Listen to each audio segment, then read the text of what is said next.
আমি খারাপ, আমি খারাপ হইতে চাইনি, আমার খারাপ বানানো হয়েছে। আমার জীবনে সুখের থেকে দুঃখের সংখ্যা বেশি। এমন কোনো মানুষ নেই যে তার থেকে আমি কষ্ট পাইনি। ফ্যামিলি, ভালোবাসার মানুষ, ভাই বেড়াদার, বন্ধু বান্ধব, এভরিথিং।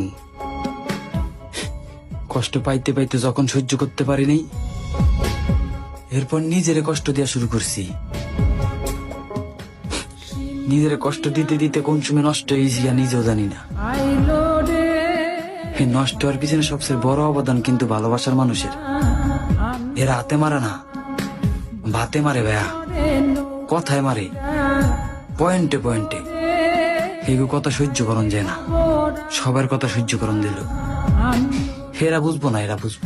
হৃদয় বিধিবে তুমি সদা